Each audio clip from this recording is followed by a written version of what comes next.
Aline Mamadou Dia moom ndaw ñi ñoo ko yëkkati ak jigéen ñi mu nekk nit ku dëgg koo xamante ni nii daf ne moom lépp lu mu wut te nuru ko bokk ak askan wi loola yàlla bu mu ko am kon ñuy ñaan yàlla jàppale ko ndax askan wi mën a jëm ci kanam ndax askan wi danoo sonn ab xale bu góor dëkk boo duggati dootoo fa gisati xale bu góor ñëpp dem nañ ci gaal gi jigéen ñi ñoom fi ne ni buñ tëddee sax duñ nelaw ndax jigéen moo yilif kër ndax ni mu yilifee kër mooy jur moo yor njaboot moo nekk ak boroom këram te jigéen bu mu xelam dëlul aw fitam toogul boroom këram du mën a nekk ci jàmm ñu bëggoon nag Sénégal gi lu ko soxali mu naataange mu jëm ca kanam Aline Mamadou Dia ñu bëgg ku ko jàppale sànni ko carte ñu jot ci réew mi liggéey réew mi te yàlla tax. ñi fi gagné élection maire yi ñëpp xaaj bi xaajaat bi amuñu xaalis ba ci maire Yoff bi ma nekkal bi mu koy jëlee Diouf Sarr da doon taxaw di loué kalandoo di ñëw di joxe di promesse am nit ñi gëm ko wateel ko kon nii dong la mais tey boo ma ñëwoon fekk ma fii jox ma benn 20 000 li may am ëpp na 20 000 dama naa kii daf may ger daf ma bëgg a jënd mais nga ñëw nga jëm a convaincre wax ma loo xamante ne man dinaa ci gis sama bopp ëllëg bu ngeen toogee sama njaboot gis seen bopp tey jii bu may wate ji dama naa sama ñaari soxna bu ngeen demee jàppal leen ma ci kii carte bu baax bi bii la comprendre nga kon promesse boobu bu jàllee rek du problème mu xaalis quoi xaalis lépp détail la quoi waaw jërëjëf li ngeen bëgg daal yal na leen ko yàlla may. den wax ni vraiment candidature moom rafetlu nañu parce que ñun moom tout sauf contre APR na fi jógee ni fi mbalit mi jógee lañ bëgg ñoom ñu jógee fi noonu parce que dañoo doyal sëkk ci ñoom 12 ans yi ñu fi def lu doon lu leen ñu dund su feer lépp loo xalaat rek loo xamante ni lu métti la teg nañ ñu ko moom pur tey jii na gagné wala keneen gagné moom na fi Macky jóge ak moom daal nañ def benn coalition rek yaa ngi dégg ku ñu xam ne mën naa dem te bokkul ci ñoom nañu ànd booloo bale leen comme ni ngeen balee mbalet mi ñu jóge fi ci àll bi waaw pire moom dañ leen di ñaanal tamit li ngeen di yóotu yàlla na ngeen ci jot vraiment te li ngeen def dafa nice trop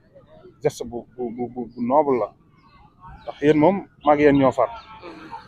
bugguma wax waaye daal nañ bàyyi noonu taxaw pour jariñ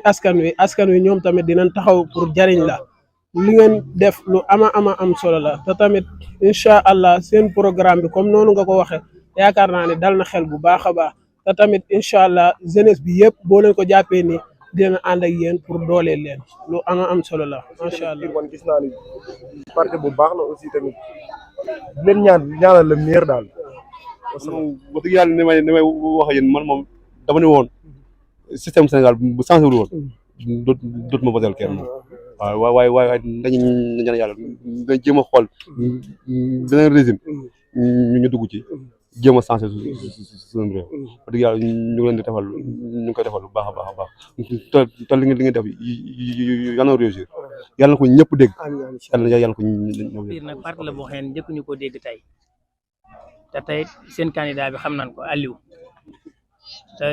gëstu nañ ba xam fi mu newoon muy Nations Unies kon kooku bu ñëwee pour soxla réew mi rek dañ ko war a jox ndax Nations Unies nekk na loo xamante ni kun fay rek te xaalis tax laa jóg foofu rek mën nga faa yem di liggéey ndax man xam naa ko bu baax a baax te tamit nekk na parti boo xamante ni li leen gën a naqari ci réew mi mooy yor pouvoir ba pare di jaay doole population bi loolu moom moo tax ma gën leen a naw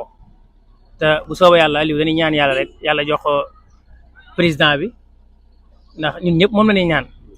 man moom maa ngi pire moom. candidat incha allah muy Aline Mamadou Dia beneen bi mooy am na compétence bi am na xam-xam bi te dañu bëgg jeunes yëpp xam ko ñëw ànd ak moom ñu liggéey réew mi beneen bi duñ nekk parti boo xam ne tamit dañuy dige ñun duñ dige dara ku ñëw ay procès la ñuy teg ñu ànd ak yow doxal procès yi beneen bi mooy di nga gis koo xam ne day ñëw di joxe xaalis te da lay jox xaalis waaye dañ koy génnewaat ci prix yi li ñuy jënd ak a jaay soo gisee réew mi ni mettee nii yooyu moo ko waral beneen mooy ndaw yi dañoo war a yeew xam seen réew xam lan moo koy doxal ñu bañ a def politique sain. Pur Village bi jug uniquement pour def setal tamit ku nga xam ne lii am na solo ñuy tàllal loxo nag ñëpp ñu jàppale ñu ne am suñu candidat bi ñoo jug uniquement pour liggéey parce que ñu duñ jox kenn 5000 francs wala 2000 francs ngay dem loo xam ne ëllëgee suñu réew mi tamit dafay suuxee ku ne gis na ne saa yi ni jeunesse bi ñu bëri ñoo ngi bëgg liggéey amuñu ay liggéey waaw nax yi dafa doy nag AS bi nax yi dafa doy AS bi dañoo màgg ibbi suñuy bët xool di dox si réew mi ak société bi yëpp. mbokk mi gannaaw bi nga seetaane vidéo bi ba pare ñu ngi lay ñaan nga bës fii ñu bind j'aime bu fekkee gën si chaîne bi nag